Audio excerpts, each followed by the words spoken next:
Assalamualaikum warahmatullahi wabarakatuh. Perkenalkan, nama saya Budiman, NIM 20800123054. Jurusan Pendidikan Guru Madrasah Ibtidaiyah, kelas PGMI B. Baik, pada kesempatan kali ini saya akan menjelaskan terkait teknik penyusunan karya ilmiah. Jadi, pengertian karya ilmiah menurut Kamus Besar Bahasa Indonesia (KBBI), karya ilmiah adalah karya yang ditulis dengan prinsip-prinsip ilmiah berdasarkan data dan fakta yang didapat dari observasi, eksperimen, dan kajian pustaka.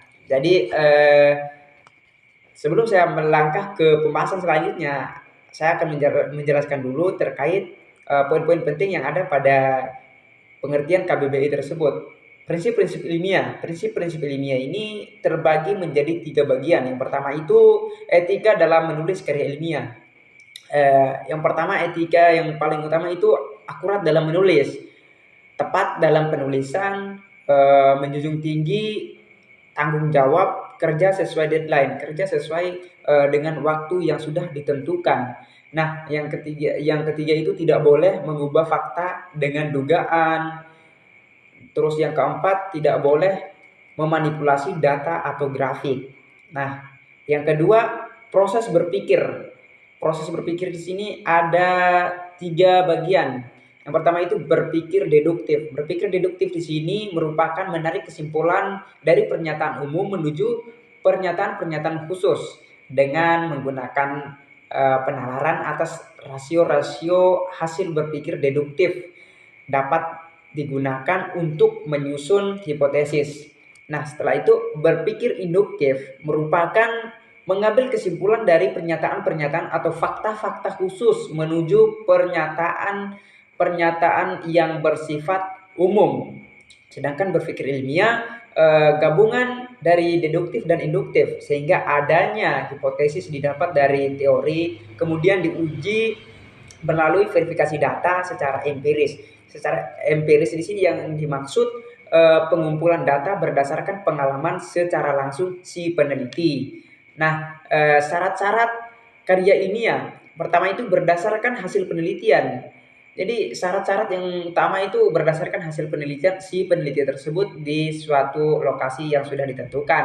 Nah, terus yang kedua itu pembahasan bersifat objektif, keadaan yang sesuai dengan fakta yang sudah benar-benar terjadi, real, nyata. Terus yang ketiga itu mengandung masalah yang sedang dicarikan pemecahannya.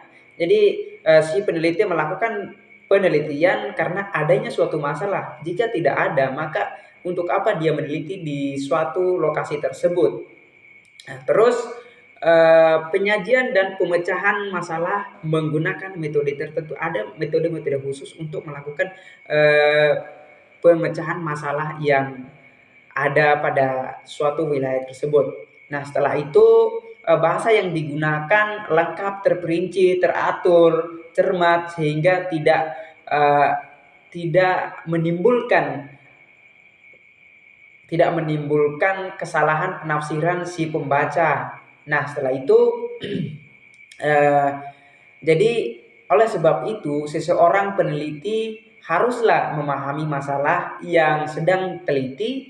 Nah, terus memahami metode penelitian yang digunakan, mengetahui cara atau teknik penyusunan karya ilmiah, menguasai bahasa Indonesia yang baik dan benar. Oke, baik. Yang selanjutnya itu observasi. Observasi di sini yang dimaksud aktivitas pengamatan mengenai suatu objek tertentu, cermat, langsung di lokasi peneliti tersebut berada. Sedangkan eksperimen melakukan percobaan secara langsung untuk diuji dan dikaji. Nah, terus bagian yang selanjutnya itu bagian jenis-jenis karya ilmiah. Jenis-jenis karya ilmiah ini ada artikel ilmiah, makalah, skripsi, tesis, disertasi, paper. Nah, artikel ilmiah ini berisi tentang opini penulis berdasarkan suatu peristiwa, makalah, karya tulis yang mengulas mengenai data di lapangan yang sifatnya empiris. Skripsi karya ilmiah yang berdasarkan penelitian dan ruang lingkup lebih kecil, empiris dan teoritis. Disertasi itu karya tulis yang disusun oleh temuan original penulis, suatu penulis dari suatu penelitian. Nah, sedangkan paper, tulisan yang membahas topik tertentu didukung dari fakta dan argumen yang valid. Baik, yang selanjutnya itu tahapan dan langkah dalam membuat karya ilmiah. Yang pertama itu tahap persiapan. Jadi si peneliti itu adanya tahap persiapan untuk melakukan penulisan karya ilmiah.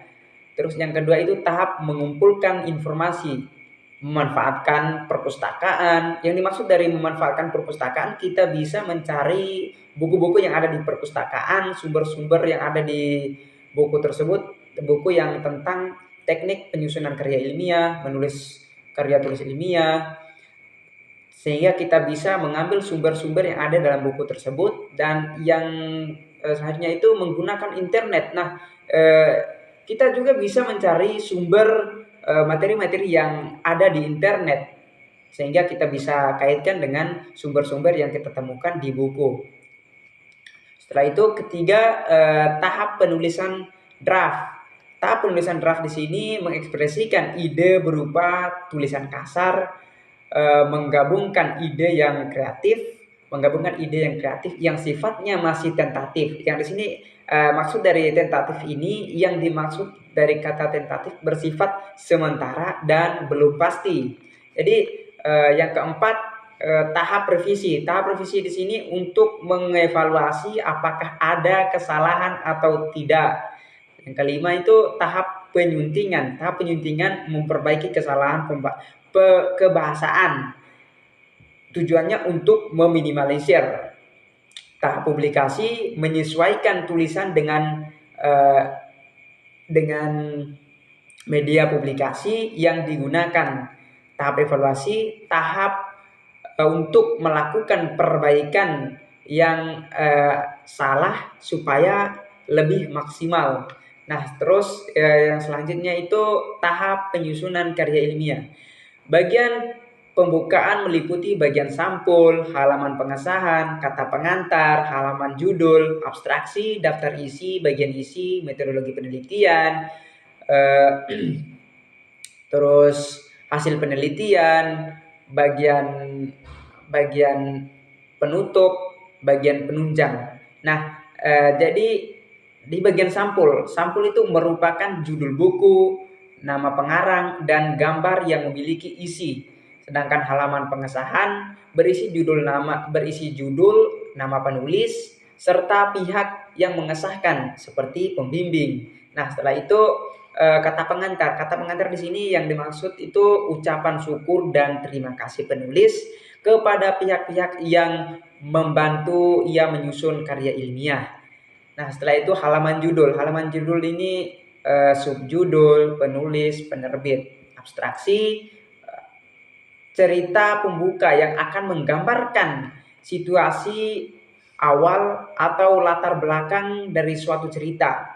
Daftar isi merupakan daftar yang terorganisir dari bab-bab bagian dokumentasi yang memuat gambar yang jelas diberi dengan nomor halaman. Nah, baik, yang selanjutnya itu bagian isi. Bagian isi itu meliputi pendahuluan, batas masalah disertasi, pembahasan, tujuan dan manfaat penelitian. Sedangkan metodologi penelitian bagian dari teknik penulisan karya ilmiah karena merupakan pisau atau alat analisis yang bekerja di dalam penelitian. Hasil penelitian di sini adanya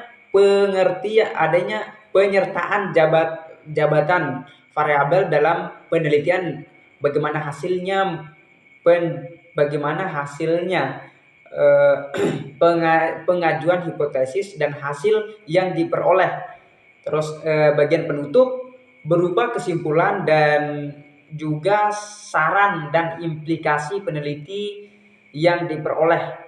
Bagian yang terakhir ini bagian penunjang. Bagian penunjang adanya lampiran seperti daftar pustaka, lampiran instrumen penelitian, dan juga daftar tabel, daftar gambar, daftar bagian yang bisa memberikan penjelasan pada pembaca karya tulis ilmiah supaya dapat mudah dipahami. Mungkin itu saja yang dapat saya sampaikan. Kurang dan lebihnya saya mohon maaf. Billahi taufik wal hidayah. Wassalamualaikum warahmatullahi wabarakatuh.